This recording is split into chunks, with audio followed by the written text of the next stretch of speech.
दोस्तों जरा सोचिए कि जिन अखबारों की विज्ञापन छापने में पैंट गीली हो जाती हो, तो क्या ऐसे अखबार खबर छाप पाते होंगे जो सच्ची और असली खबर होती होगी, जो सत्ता पर प्रहार करती होगी, जो सत्ता की असलियत को सबके सामने लाती होगी? क्या ऐसे अखबार छाप पाएंगे जिनकी विज्ञापन छापने में पैंट गीली हो रही है? जी हां, बिल्कुल ठीक सुना आपने।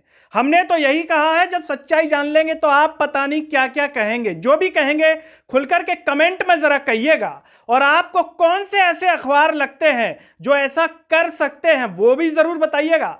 अब आप कहेंगे कि आखिर बात क्या है वो हम आपको वीडियो में बता देते हैं। नमस्कार, मैं हूं गिरिराज शर्मा और आप देख रहे हैं सरल टॉक।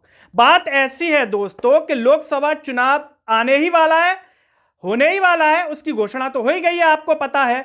ऐसे में कोई भी दल हो वो बाकायदा अपने प्रचार छपवाता है, अखबारों में, टीवी में ऐड देता है, रेडियो में ऐड देता है, और आप देखते ही होंगे कोई भी दल हो प्रचार करता है।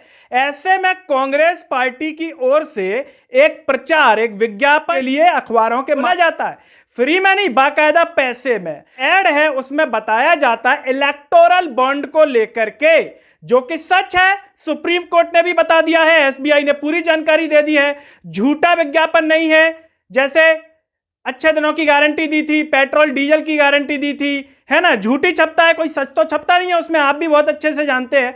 ऐसे में इलेक्टोरल बॉन्ड जो कि सच है, उसे विज्ञापन के रूप में कांग्रेस पार्टी की ओर से छपवाने की गुहार लगाई गई, बोला गया अखबार के बड़े मालिकों को। लेकिन जरा सोचिए, जितने भी बड़े अखबार हैं उनकी पैंट गीली हो गई, साफ तौर पर मना कर दिया। यहां पर पैंट गीली होने से भावार्थ हमारा यह है कि डर गए, कप आ गए अंदर से, जो मुहावरा टाइप में कहते हैं कि भाई साहब आपकी तो पैंट गीली हो गई। यह बात हम नहीं कह रहे हैं डरने की, यह बात कह रही है कांग्रेस की सुप्रिया श्रीनाथे, बाकायदा विज्ञापन हाथ में लेकर के आई और बहुत कुछ जानकारी दी। जरा आप सुन लीजिए। ये ऐड था, एक ये विज्ञापन था जिसमें हम 8,252 करोड़ का चंदा जो भारतीय जनता पार्टी को मिला है उसको पेपर में छपवाना चाहते थे। इसको छपवाने के लिए हमने नीचे अपना नाम भी दिया, सारा ब्यौरा दिया कि चंदा दो धंधा लो चल रहा था।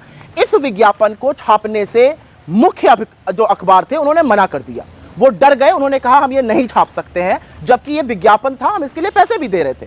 ऐसा क्यों है? ये डर और ये आतंक का माहौल क्यों है इस देश में? आज सवाल इस बात पर है। कुछ छोटे अखबारों ने, रीजनल पेपर्स ने इसको छापा है, कुछ लोगों ने इस पर पढ़ा है, अपनी प्रतिक्रिया भी दी है, लेकिन बड़े बड़े अखबार डर गए। वो क्यों डर गए? वो बार बार मोदी जी को तभी क्यों छापना चाहते हैं जब मोदी जी हीरो लगे और सही लगे। आपने सुप्रिया श्रीनाथ को सुना, बाकायदा वो बता रही हैं कि किस तरीके से अखबार के बड़े बड़े अखबार हैं वो डर गए हैं, छोटे अखबारों ने छाप दिया है जो रीजनल लेवल पर चलते हैं। बाकायदा अशोक गहलोत ने भी इसको लेकर के ट्वीट किया है। यही नहीं दोस्तों कि केवल विज्ञापन छापने से मना किया जा रहा हो, बाकायदा राहुल गांधी ने प्रेस कॉन्फ्रेंस करके यह भी बताया कि किस तरीके से कांग्रेस के अकाउंट्स को फ्रीज कर दिया गया, मतलब आप पैसा नहीं निकाल सकते हैं।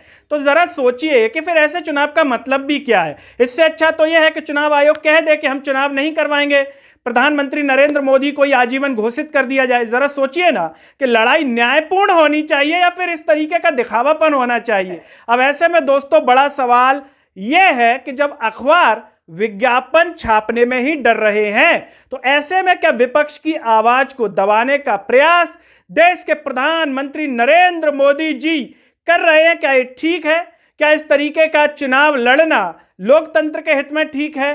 क्या प्रधानमंत्री नरेंद्र मोदी आए दिन, या मोदी सरकार की ओर से जो आए दिन दबाव डल रहा है, तो ऐसे में क्या जनता को लगता है कि लोकतंत्र खतरे में है या फिर खतरे में नहीं है? ये बढ़िया तरीका है, ऐसा ही होना चाहिए। और कौन कौन से वो बड़े अखबार हैं, बड़े अखबारों के मालिक हैं जो आपको लगते हों जो विज्ञापन छापने से मना कर सकते हैं? कमेंट बॉक्स में अपनी राय जरूर दीजिए। इस वीडियो को हर जगह शेयर कीजिए, चैनल को सब्सक्राइब कीजिए, साथ ही साथ सरल टॉक के Facebook, Twitter, Telegram, Instagram page को आप जरूर फॉलो कीजिए। अंत में सभी से एक अपील है कि सरल टॉक को ज्वाइन व थैंक्स बटन के द्वारा जरूर सपोर्ट कीजिए, जिससे हम और बेहतर कार्य कर सकें। नमस्कार।